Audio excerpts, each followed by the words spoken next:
teman-teman semua, di video pembelajaran kali ini saya akan membahas tentang expected return dan bagaimana cara menghitungnya menggunakan Microsoft Office Excel. Tanpa berlama-lama lagi, yuk kita langsung aja ke pembahasannya. Apa itu expected return? Nah, expected return adalah tingkat pengembalian yang diharapkan akan direalisasi dari investasi rata-rata tertimbang dari distribusi probabilitas atas hasil yang mungkin. Tingkat pengembalian yang diharapkan dihitung dengan mengalihkan tiap probabilitas kondisi yang terjadi dengan hasil keluaran dari masing-masing kondisi. Dari pengertian expected return tadi, di sini saya akan langsung memberikan contoh sederhananya. Di tabel di samping terdapat dua perusahaan, dikatakan perusahaan A dan perusahaan B, yang dimana kedua perusahaan itu berada pada tiga kondisi perekonomian, yaitu kondisi baik, sedang, dan buruk. Lalu di masing-masing kondisi, probabilitas kedua perusahaan ada 20% di kondisi perekonomian baik, 60% di kondisi perekonomian sedang, dan 20% di kondisi perekonomian buruk. Lalu selanjutnya, return pada perusahaan A adalah 70% di kondisi baik, 20% di kondisi sedang, dan minus 40% di kondisi buruk. Sedangkan di perusahaan B, ada 40% di kondisi baik, 10% di kondisi sedang, dan minus 15% di kondisi buruk. Mengikuti apa yang sudah dikatakan sebelumnya, kalau expected return ini dihitung dengan mengalihkan tiap probabilitas kondisi yang terjadi dengan hasil keluaran dari masing-masing kondisi. Jadi di sini kita mengalihkan probabilitas yang sudah diketahui dengan return perusahaan yang sudah diketahui. Dimulai dari perusahaan A, di mana 20% dikali dengan 70%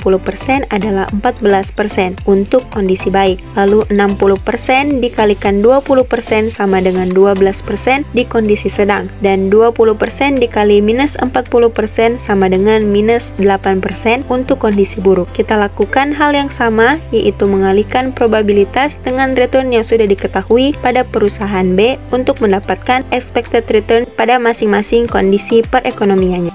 Nah, untuk mengetahui investasi mana yang lebih menarik di antara kedua perusahaan tersebut, kita harus menjumlahkan masing-masing hasil expected return per kondisi perekonomiannya, di mana pada perusahaan A yaitu 14% tambah 12% tambah min 8% sama dengan 18%, dan di perusahaan B yaitu 8% tambah 6% tambah min 3% sama dengan 11%. Jadi sudah didapatkan bahwa investasi pada perusahaan A yang paling menarik.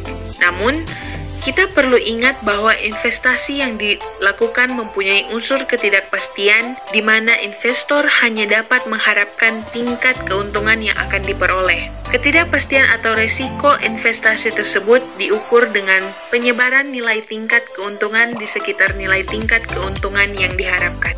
Berikut ini juga ada beberapa perhitungan expected return yang didasarkan pada expected future cash flow, periode waktu perolahan cash flow, dan besarnya nilai investasi saat ini yang dikeluarkan investor untuk memperoleh kepemilikan atas aset tersebut. Perhitungannya antara lain perhitungan expected return pada investasi tahunan, perhitungan expected return pada obligasi, perhitungan expected return pada proyek perusahaan, dan perhitungan expected return pada ekuitas.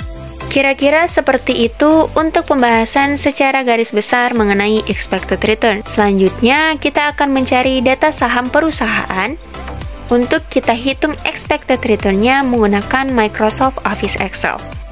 Untuk bisa mendapatkan informasi data saham secara gratis, online, dan bisa diolah, teman-teman harus ingat kalau ada minimal 3 hal yang harus dipenuhi.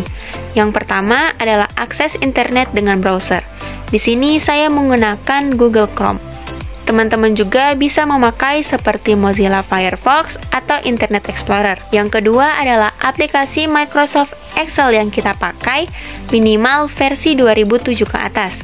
Dan yang ketiga, setting regional pada komputer atau laptop yang kita gunakan berada pada setting English United States. Untuk poin yang ketiga ini sangat penting karena sumber website yang menjadi rujukan utama untuk mengambil data adalah Yahoo Finance. Karena website tersebut bersumber dari Amerika Serikat, maka setting angka dan tanggal juga mengikuti format tersebut. Apabila settingan komputer kita adalah Indonesia, di mana ada perbedaan antara pemisah angka ribuan menggunakan titik, sementara sistem Amerika Serikat menggunakan koma. Terkadang, ketika data di-download, suka terjadi error karena data angka tidak dibaca sebagai teks. Untuk itu, pastikan setting komputer selalu menggunakan setting English United States. Sekalipun sumber datanya dari website lokal, biasanya versi Inggrisnya juga menggunakan English United States karena komputer si developer menggunakan setting ini.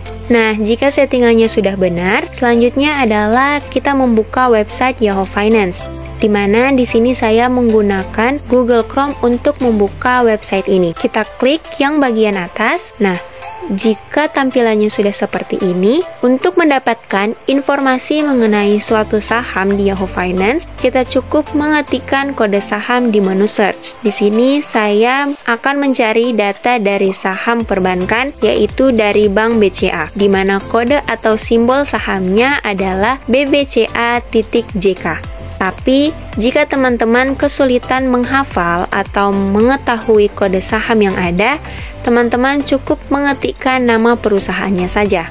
Setelah itu, kita scroll sedikit ke bawah. Lalu kita klik di bagian historical data. Nah, akan ada tampilan seperti ini. Di sini, saya akan memakai data bulanan untuk dihitung. Jadi, kita pergi ke bagian frekuensi untuk menggantinya menjadi monthly. Lalu kita sesuaikan periode yang ingin kita gunakan. Di sini saya coba memakai periode dari 2 tahun sebelumnya, yaitu dimulai pada tahun 2020 sampai pada tahun 2022, di mana tanggalnya kita samakan saja pada tanggal sekarang. Setelah itu, kita klik apply, lalu kita klik download. Kemudian kita coba untuk mendownload satu data saham lagi. Kita pakai saham yang sama saja dari sektor perbankan, misalnya saham dari Bank Mandiri, di mana kode atau simbol sahamnya adalah BMRI.JK. Lalu kita lakukan seperti yang sebelumnya, yaitu pergi ke bagian historical data, lalu kita ubah frekuensinya menjadi monthly, dan kita sesuaikan periodenya seperti periode Bank BCA sebelumnya. Lalu kita klik apply, dan kita klik download untuk mendownload datanya. Setelah kedua data saham perusahaan yang kita pilih sudah kita download, sekarang kita langsung saja buka salah satu datanya. Di sini saya akan membuka terlebih dahulu data dari Bank BCA. Nah, ini dia, kita sudah mendapatkan data bulanan dari Bank BCA. Kita coba untuk merapikannya sedikit seperti ini.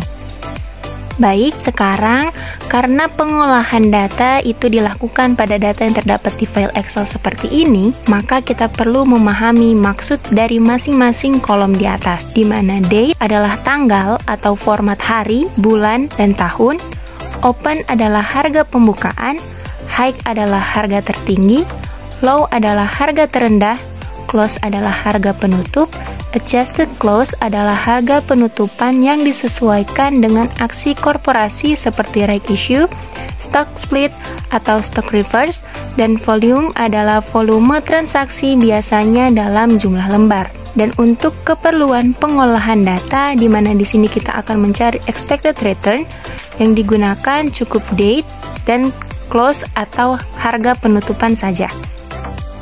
Selanjutnya kita buat sheets yang baru seperti ini.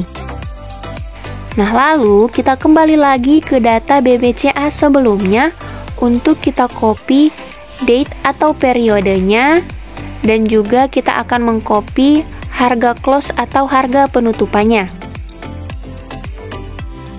Nah, di sini tulisan close-nya kita ubah menjadi BBCA agar ketahuan ini adalah harga close dari Bank BCA. Oke, sekarang kita buka data dari bank yang kedua, yaitu Bank Mandiri. Di sini kita tidak perlu lagi mengcopy date, dikarenakan date atau periode yang kita ambil itu sama dengan Bank BCA tadi. Jadi, kita copy saja harga close-nya. Setelah itu baru kita paste di sheet yang baru yang tadi sudah ada data dari Bank BCA juga. Kita cek lagi untuk datanya. Nah, ini karena yang paling bawah bukan tanggal 1, jadi kita hapus saja. Jadi di sini kita hanya menggunakan data dari setiap tanggal 1 per bulannya. Nah, jika sudah seperti ini, sekarang kita akan menghitung terlebih dahulu return dari kedua saham ini. Di sini kita tulis terlebih dahulu RBBCA atau return dari Bank BCA dan RBMRI untuk return dari Bank Mandiri. Nah, untuk menghitung return dari kedua saham ini, kita menggunakan rumus PT kurang PT-1 dibahagi PT-1, di mana PT merupakan harga saham di periode ke T, sementara PT-1 merupakan harga di periode sebelumnya. Kita langsung saja menghitungnya menggunakan rumus. Kita hitung yang pertama adalah return dari BBCA, yaitu sama dengan harga bulan ini atau harga di periode ke T dikurang dengan harga bulan sebelum atau PT-1 dibahagi dengan harga bulan sebelum atau PT-1. Kita enter. Nah, ini dia hasilnya. Tetapi kita juga bisa menghitungnya seperti ini, yaitu sama dengan buka kurung harga bulan ini dibahagi harga bulan sebelumnya dikurangi 1. Setelah kita enter, hasilnya sama dengan yang tadi. Selanjutnya, kita coba untuk copy saja ke bawah untuk hasil otomatisnya. Di sini kita juga bisa atur ingin ada berapa angka di belakang koma. Sekarang kita hitung juga untuk return saham yang kedua, yaitu saham dari Bank Mandiri. Kita hitung menggunakan rumus yang kedua yang lebih sederhana, yaitu sama dengan buka kurung PT dibahagi dengan PT-1 tutup kurung dikurang 1. Setelah itu kita enter. Nah, lalu kita copy saja langsung ke bawah untuk hasil otomatisnya. Setelah kedua return perusahaan atau saham ini sudah diketahui, sekarang kita menghitung expected return-nya. Di sini saya akan menulis IR atau expected return dari BBCA dan IR BMRI atau expected return dari Bank Mandiri. Kita menghitung expected return dari Bank BCA duluan, di mana rumusnya yaitu sama dengan average atau total dari semua ini, yaitu total semua return bulanan pada Bank BCA. Lalu kita tambahkan tutup kurung, lalu kita enter. Nah, ini dia hasil expected return dari Bank BCA, yaitu 0,0133. Kita lakukan hal yang sama untuk menghitung expected return dari BMRI. Di sini kita tulis juga sama dengan average, lalu kita drag semua total return bulanannya, kita tambahkan tutup kurung, lalu kita enter. Di sini kita dapat hasilnya yaitu 0,0244. Oke, sekarang kedua hasil expected return dari kedua saham perbankan sudah ada. Agar lebih mudah, kita coba persentasekan. Kita klik yang ini.